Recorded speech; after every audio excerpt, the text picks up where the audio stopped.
뉴스 브리핑. 어제 오후 수완이의 세를라이 블루바드 선상의 한 업체 사무실에 남성이 들어와 총기를 꺼내들어 난사하고 달아난 사건이 발생했습니다. 당시 현장에는 7명의 직원들이 있었다고 하는데요. 그중 한 명이 총에 맞아 사망했습니다. 경찰은 인근 지역을 통제하고 용의자 수색에 나섰지만 아직 체포하지 못했습니다. 경찰은 이번 사건을 표적살인 사건으로 보고 있습니다. 마르고 키가 큰 용의자는 범행 당시 흰색 긴 옷을 입었고 얼굴과 목 전체를 가리는 흰색 마스크를 착용하고 있었습니다. 경찰은 위험인물인 만큼 발견 즉시 911에 신고해달라고 당부했습니다.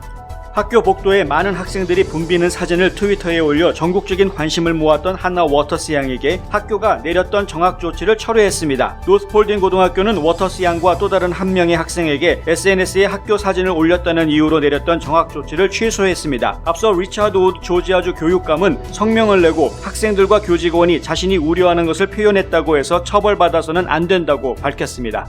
애틀란타 북동쪽 50마일 거리에 있는 바로우 카운티 교육청은 오는 17일 대면 수업과 온라인 수업을 병행해 개학할 계획이었는데요. 교육청 산하 교직원 90명이 코로나19 확진 판정을 받거나 의심 환자로 격리되면서 100% 온라인 수업으로 새 학기를 시작하기로 방침을 바꿨습니다. 하지만 교사들은 학교에 출근해서 온라인으로 교육하게 될 것이라고 크리스 맥마이클 바로우 카운티 교육감이 밝혔습니다. 제34대 애틀란타 한인회장 선거가 한인 회칙을 위반했다며 시민의 소리가 낸 선거 무효 소송에서 한인회가 승소했습니다. 귀넷 고등법원 로라 테이트 판사는 어제 오후 판결문을 통해 시민의 소리 측이 한인회와 선관위 관계자가 정관을 위배했다는 실질적인 증언이나 증거를 제시하지 못했다며 원고 측 고소를 기각한다고 밝혔습니다. 트럼프 대통령은 어제 언론 브리핑에서 대선에서 승리하면 매우 신속하게 북한과 협상할 것이라고 말했습니다. 이로써 10월에 깜짝 정상회담이 있을 수도 있다는 예상은 빗나가게 됐습니다. 다만 북한과 대화의 문을 열어놨다는 점을 강조한 셈인데요. 트럼프 대통령은 2016년에 자신이 당선되지 않았다면 북한과 전쟁이 벌어졌을 것이라고 주장해왔습니다. 북한에 대한 외교 성과를 지키고 깜짝 회동의 모험은 하지 않겠다는 뜻으로 풀이됩니다.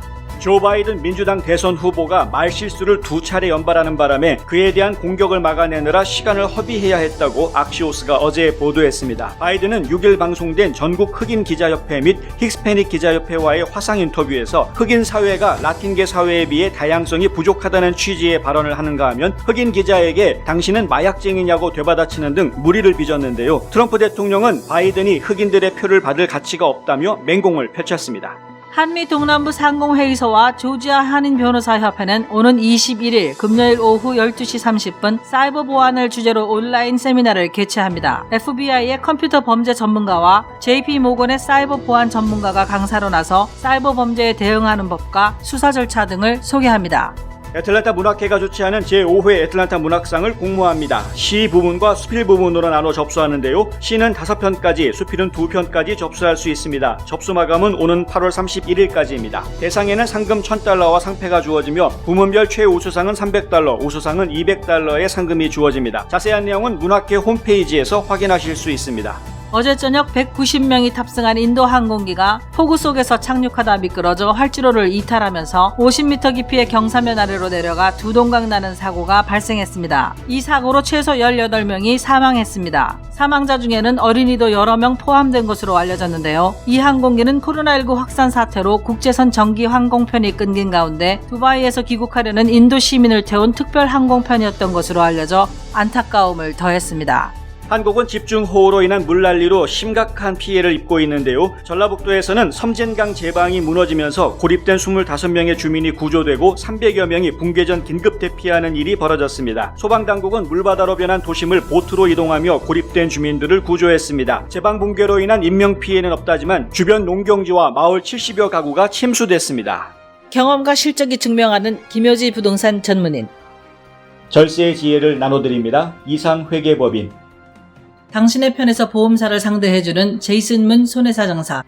학자금과 대학 입시 상담은 AGM 인스티튜트.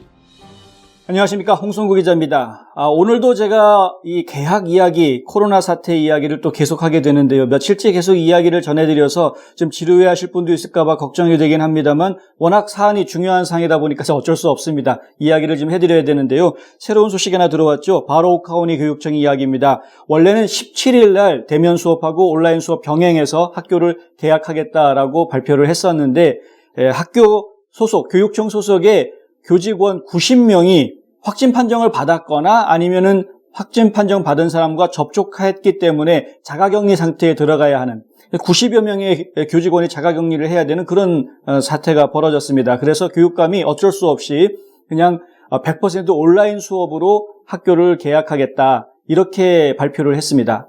학부모들 사이에서는 지금 논쟁이 좀 많이 벌어지고 있습니다. 대면 수업 그래도 할 수 있는데 하자라고 이야기하는 분들이 있고요. 그리고 학교 교사들 입장에서는 아니 이렇게 사태가 심각한데 어떻게 대면 수업을 하느냐, 온라인 수업을 해야 되는 것이고 온라인 수업하는 것뿐만이 아니라 온라인 수업도 교사들도 집에서 온라인 수업을 할 수 있게 해달라. 학교에 꼭 출근해서 수업을 해야만 한다라는 지침은 철회해달라. 뭐 이런 주장을 지금 펼치고 있는 그런 팽팽한 관계가 있는 건데요. 이 사태가 지금 아직 시작되고 있는 정도라는 것이 지금 이 사태의 문제점입니다. 뭐냐 하면은요.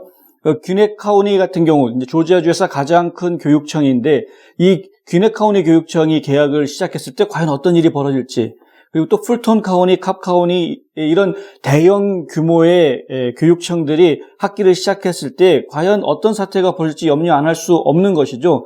실제로 귀넷 카우니 같은 경우에는요, 260명의 교직원들이 확진 판정을 받았거나 아니면 의심 환자로 분류가 돼서 지금 격리 상태에 들어가 있는 그런 상태입니다. 260명의 교사가 격리가 되어져 있는 상황인데, 근데 개학은 예정대로 진행을 한다고 했고요.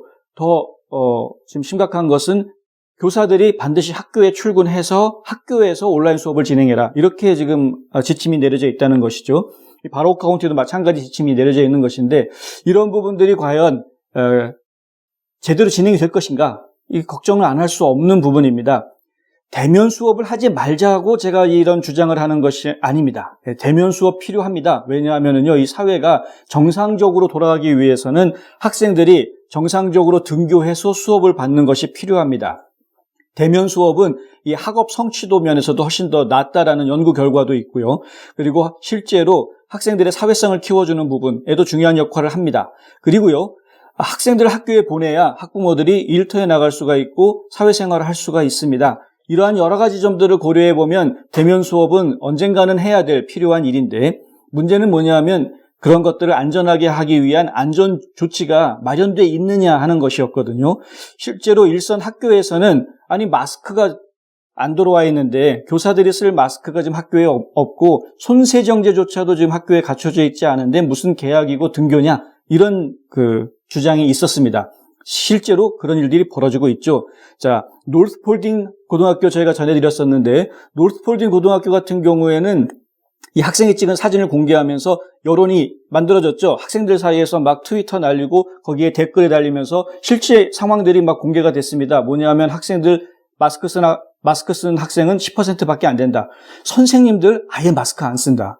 그리고 학생들 수업 시간에 교실에 들어가면 마스크를 벗는다.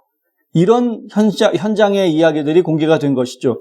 해당 학생 학교에서 정학을 주었었죠. 그랬다가 지금 여론이 굉장히 나빠지니까 어쩔 수 없이 정학 줬던 거 취소하겠다, 이렇게 한 발 뺐는데, 이 조지아주 교육감이시죠, 리처드 우즈 교육감님이 이게 원래는 정학을 주거나 하는 이런 문제는 학교 단위에서, 학교 당국에서 권한을 가지고 해야 될 일이긴 하지만 학교 생활을 하는데 불편함이 있다라는 것, 그리고 학교 생활을 하는데 이러한 걱정이 있다, 우려가 있다라는 것을 공개했다고 해서 그것 때문에 정학을 주는 것은 좀 아니지 않느냐, 이렇게 한마디 했죠.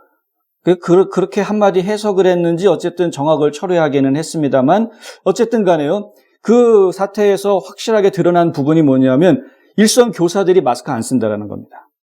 없어서 안 쓰는 경우가 사실 많습니다. 그리고요, 손세정제 문제죠. 마스크 사실 매일 새 것으로 교체하려고 하면 그것도 만만치 않은 부담이 될 수 있는 것이거든요. 근데 한 가지 희소식이 있습니다. 뭐냐면은요, 브라이언 캠프 주지사가 마스크를 일선 학교에 보급했다고 어제 보도자료를 냈습니다. 그 내용을 저희가 소개해드리자면, 조지아주 재난관리청하고 국토안보부가 협력을 해서 장비라고 이야기하죠. 개인 보호 장비, 그러니까 퍼스널 프로텍션 이퀴먼트에서 PPE라고 제가 부르는데, 여기에는 뭐 마스크, 뭐 가운, 쉴드, 뭐 여러 가지 것들이 다 포함이 됩니다. 그런데 일단 일선 학교에 교사들과 그리고 마스크 구입이 어려운, 생활 환경이 어려운 학생들을 위해서 물품을 지금 공급을 했다고 합니다. 일단 지금 현재 조지아주 재난관리청하고 국토안보국이 확보하고 있는 물량, 그리고 확보를 했거나 아니면은 학교에 이미 보급을 한 물량을 이야기하자면 재활용이 가능한 성인용 마스크가 200만 장, 그리고 체온을 재는 체온계 3,000개, 청소년들을 위한 천 마스크가 125만 장, 그다음에 세니타이징 할 수 있는 그 와이프팩까지 이렇게 닦아내는 그런 물수건 같은 거죠. 근데 세니타이저가 되어 있는 물수건 같은 건데 이게 60장이 들어가 있는 팩, 그게 12만 6천 팩을 준비를 했다고 하고요. 그다음에 격리복, 옷으로 입어서 격리복하는 것도 15,000개, 일회용 격리복입니다.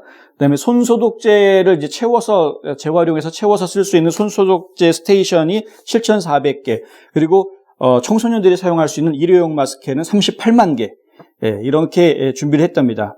재밌는 거는 이제 그 소독을 하기 위한, 또 혹시 환자가 발생을 하면은 발생했던 장소나 의심되는 장소들을 이제 방역을 해야 되는데요. 그런 이제 분무 장치가 있죠. 소독을 할 수 있는 그런 분무 장치도 298개, 그리고 거기에 쓰는 소독약도 1,380갤런을 준비를 했다. 그러니까 굉장히 많은 충분한 양을 준비를 했다라고 발표를 한 겁니다. 이게 다가 아니고 거기에 추가로 또 주문을 해놓고 물건이 오길 기다리고 있는 게 장애인 학생들, 그러니까 이제 청각장애인이나 시각장애인 학생들과 그 교사들을 위해서 투명 마스크, 입 모양이 이렇게 투명하게 되어 있는 마스크가 있죠. 그 투명 마스크를 10만 5천 개를 주문을 했고, 그리고 손소독 스테이션도 8천 개 더 주문한 상태고, 공기 소독하는 분무장치도 2,700개 더 주문하고, 지금 소독약도 1,600갤런 더 주문해 놓은 상태다. 이렇게 이제 발표를 했습니다. 그러니까 지금 주 정부 차원에서는 일선 학교들의 개학, 등교 수업을 지원하기 위한 이제 방역 물품들을 지금 공급을 하고 또 준비하고 있다. 이렇게 안심시키는 그런 보도 자료가 나왔습니다. 이러한 것들은, 이러한 물품들을 공급하는 것은요, 안전하게 학생들이 등교하게 하기 위한 아주 기본적인, 정말 개학 이전에 이미 준비되었어야 하는 아주 기본적인 내용이고요. 실제로 학교 내에서 교사분들이나 학교 당국이 학생들의 이동 동선 어떻게 처리할 것인지, 그리고 학생들을 어떻게 안전하게 사회적 거리두기를 유지하게 할 수 있을지에 대한 그런 지침과 실질적인 시행 방안 같은 것들이 마련이 돼야 됩니다. 노스폴딩 고등학교, 제 얘기가 또 나오게 되는데, 노스폴딩 고등학교 사진 공개해가지고 복도에 학생들이 왕창 많이 나와서 도대체가 사회적 거리라는 건 찾아볼 수가 없다. 마스크 낀 학생도 없는데, 뭐 이런 이야기가 딱 나왔을 때, 그 폴딩 카운티의 교육감님, 뭐라고 얘기를 했었냐면요, 학생들 이동하는 거 몇 분 걸리지도 않는다. 실제로 감염이 되려면은 6피트 거리 이내에 감염자와 6피트 거리 이내에 15분은 있어야 감염이 된다.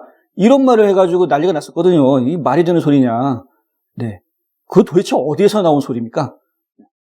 좀 상식적으로 삽시다. 저희가 교육하시는 분들이 그렇게 비상식적인 발언을 하시면 안 되고요. 우리가 정말 하나밖에 없는 우리 자녀들 목숨 걸고 학교에 나가게 하는 그런 상황이 지금 벌어지고 있는 건데 제대로 수업받을 수 있는 그런 환경을 마련해 줘야 하지 않겠습니까? 알라바마 얘기를 제가 잠깐 해드리자면요. 알라바마 남부에 사랄랜드 고등학교라는 학교가 있는데요. 이 학교에서도 지난 목요일 날, 6일 날 첫 등교가 있었습니다. 등교 수업을 했는데 등교 수업 한 첫날 양성 환자 발생을 하는 바람에 이 학생과 접촉했던 5명의 다른 학생들이 격리 조치됐다. 이런 뉴스 오늘 나왔습니다. 그러니까 결국에는 코로나19는 어느 누구도 안심하거나 어느 누구도 쉽게 예측할 수 없다라는 걸 저희가 기억해야 됩니다. 교육당국에 다시 한번 부탁을 드립니다. 이런 조지아 주정부에서 물품 지원해 주는 거 정말 환영하고 잘한 일이고 좋은 일인데요.